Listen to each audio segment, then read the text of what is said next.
It's indeed a pleasure to introduce Professor N. Vishwanathan. Professor N. Vishwanathan, Clinical Professor and Executive Director of the Center for Global Logistics and Manufacturing Strategies from Indian School of Business. His area of specialization is operations management. Having a degree in mechanical engineering from the Indian Institute of Sciences in the year 1966, he holds a doctorate in control theory from Indian Institute of Science in the year 1970. His research interests range from logistics and supply chain management to global manufacturing systems, and he has several publications to his credit with the national and international authors like S. Benjafar, J.S. Kim, D. Garg, and others. And his publications have been on the effect of product variety on production inventory system, design of Six Sigma supply chains, foreign direct investment or outsourcing, a tax integrated supply chain decision.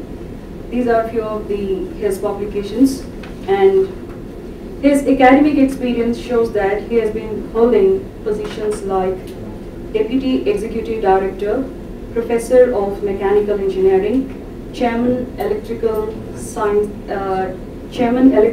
Sciences Division from the Indian Institute of Sciences, Chairman Computer Science and Automation from Indian Institute of Science, Professor, Indian Institute of Science.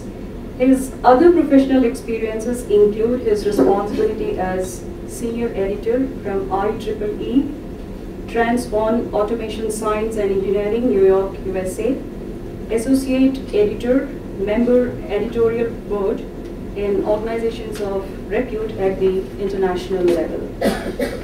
His achievements start from the year 1961 with a gold medal in chemistry as he was graduating in BSc, following which he has been awarded National Merit Scholar for the year 1961-64, Alumni Award for Excellence in Research by Indian Institute of Science in the year 1966, awarded University Grants Commission Research Fellow for the year 1966-1967, and Tata Chem Chair Professor 1992-1995.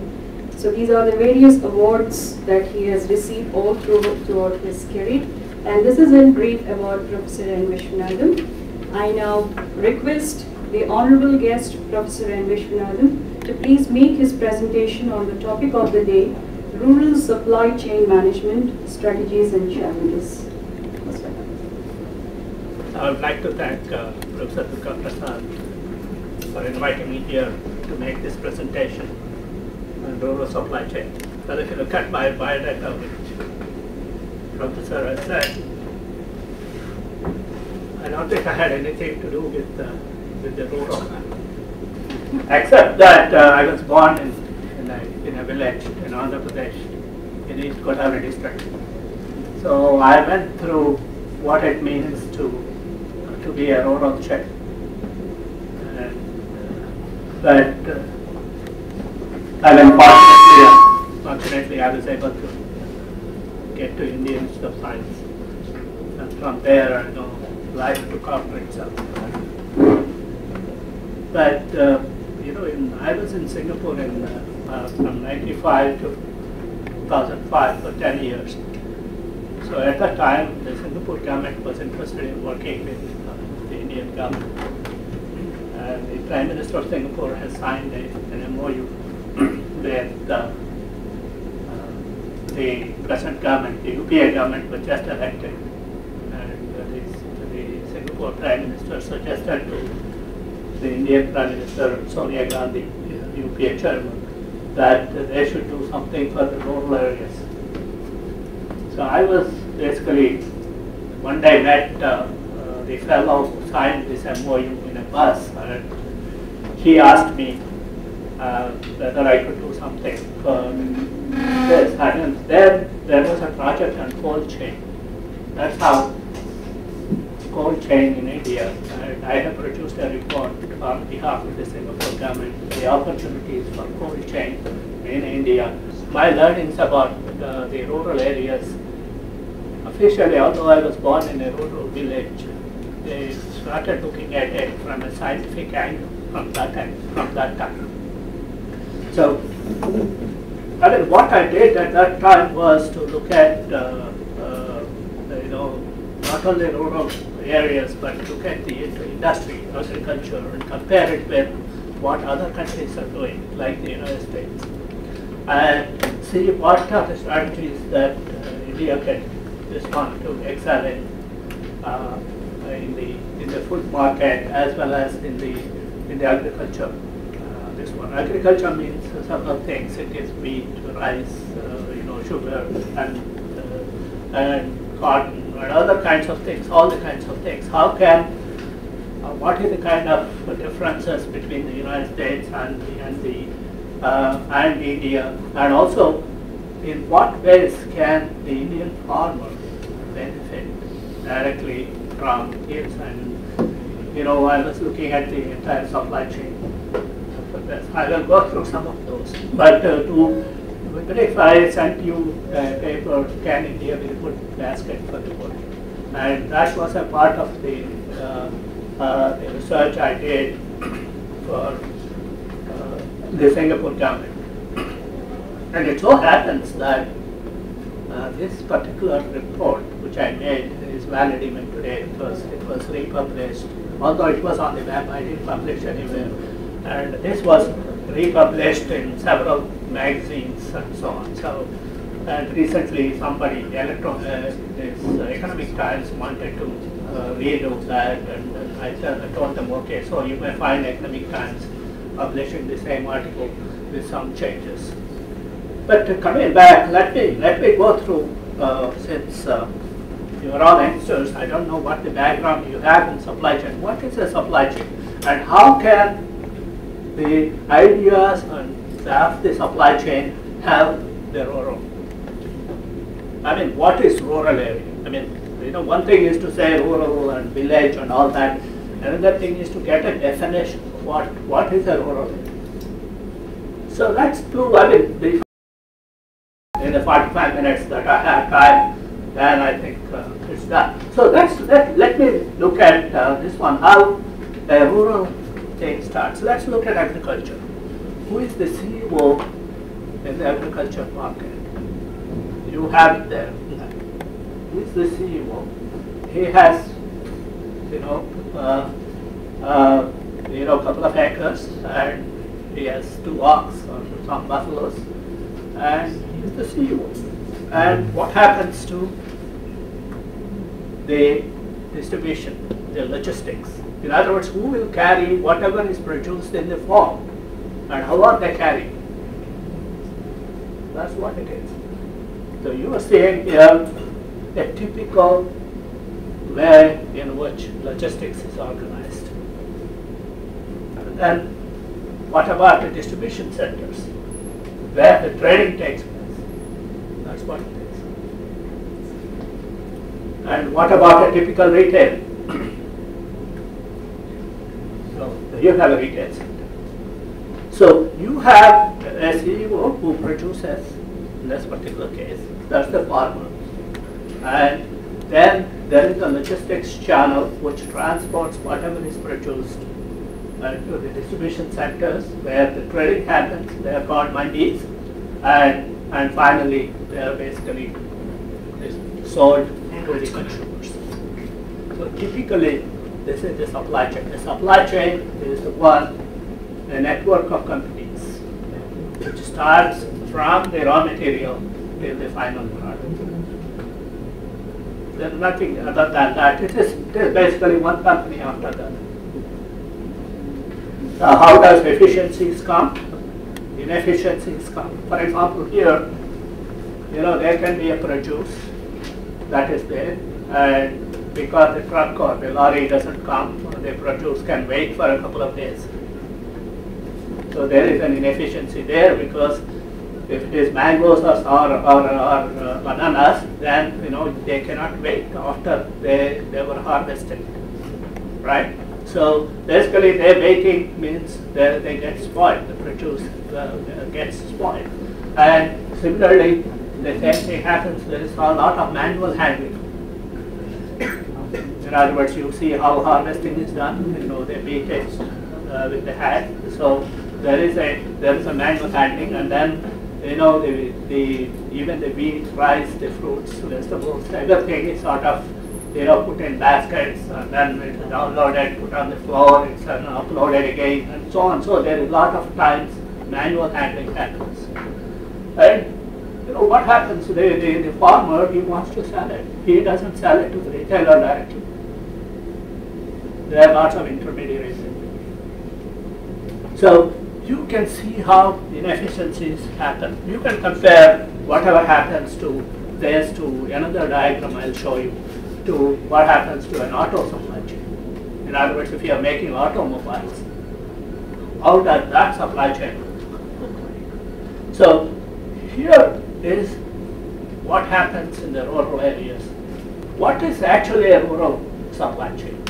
I mean, in other words, so if you look at it's traditionally been associated with agriculture. Is that all?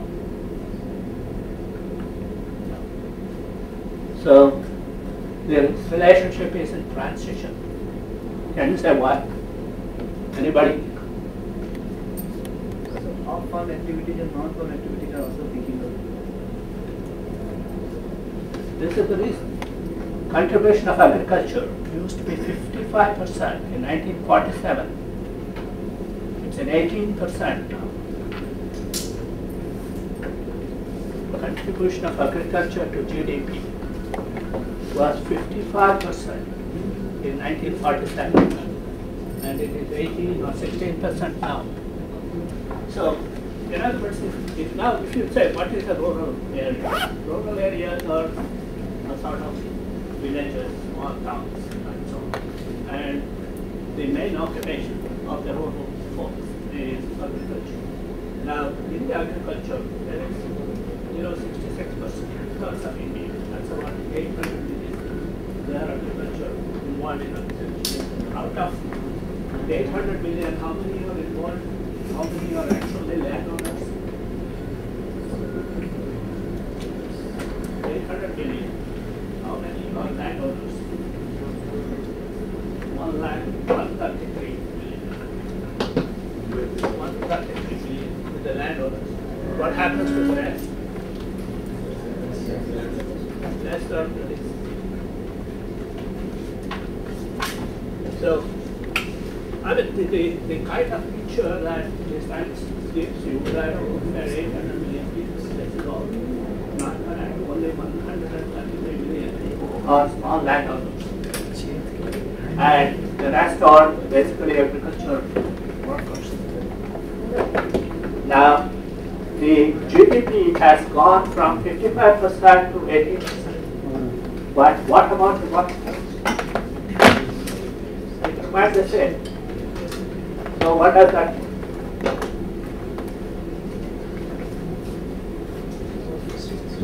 Poverty.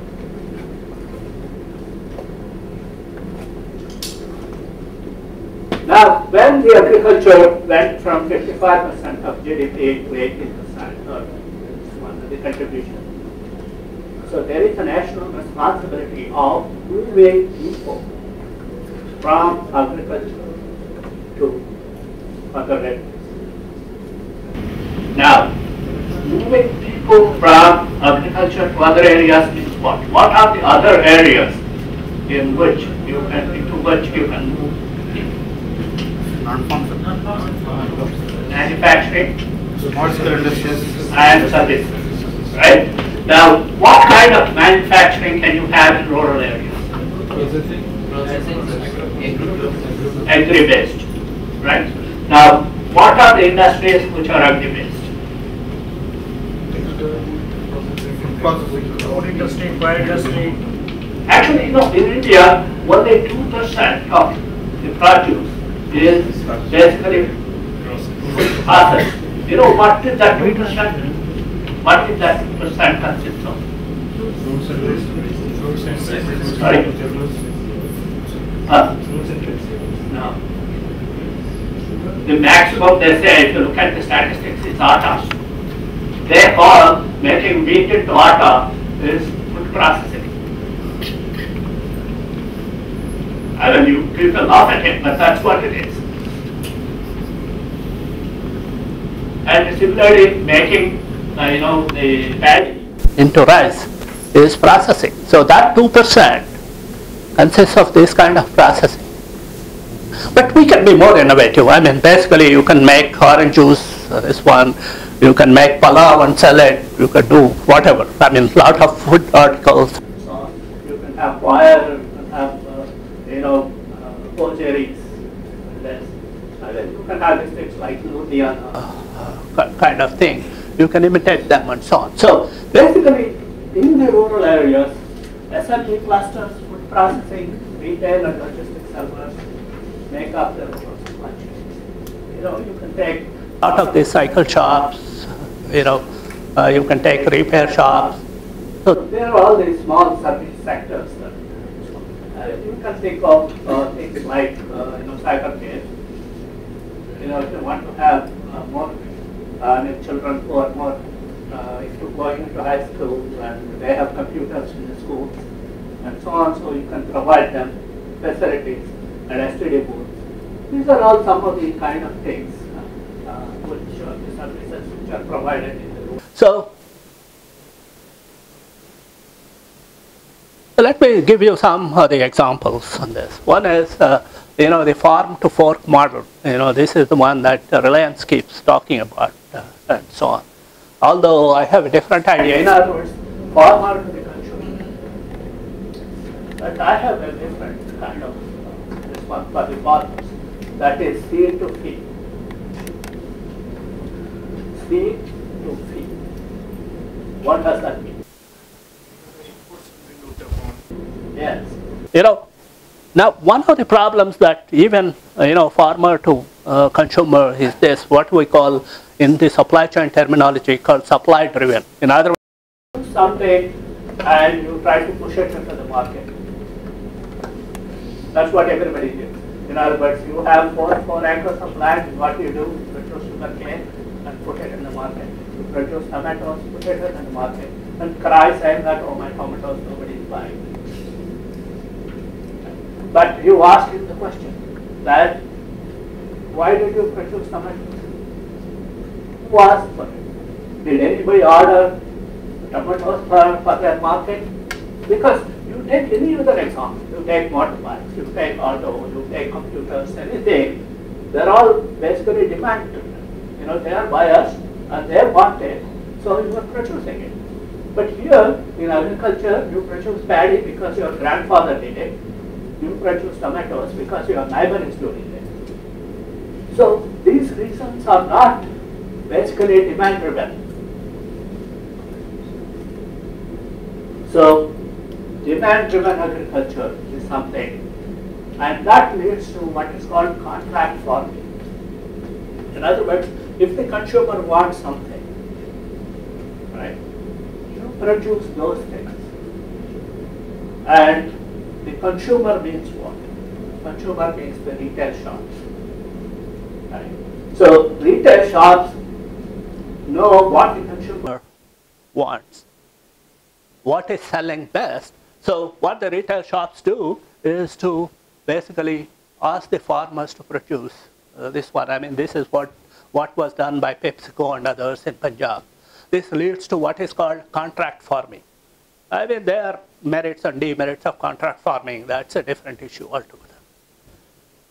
But the issue is, if the farmers should be educated to produce what they can sell. Right? Now, in most of the other cases, there is advertising, right? There is a motorbike, they say, oh, advertising in TV, advertising in newspapers. Banks advertise, they get their loans and all that. Do you get any advertisements for buying tomatoes? So, in other words, how do you mean, what do you mean by advertising for all this? So, you're taking this as a profession, which is just done, and you don't advertise, you don't market, yourself properly, and you start crying, oh, I am poor, I am poor. So how do you basically manage yourself so that you are heard? You produce products that are wanted, and you are a brand. My tomatoes, yes, these are the ones that anybody, you go to food world, you get these tomatoes from my farm. So how do you kind of brand yourself? Now, the seed to feed is different.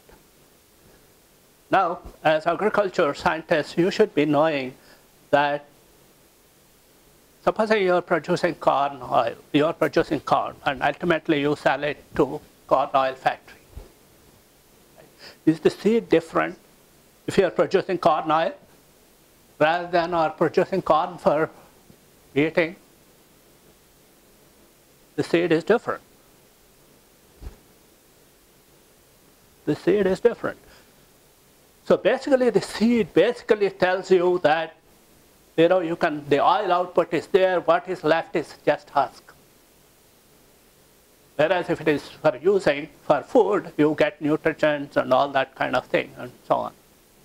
So you go to Monsanto, Monsanto tells you that if you are using, ultimately you are selling your corn to a particular factory, then you better use these particular seeds, you use these pesticides, you use this and so on and all that kind of thing.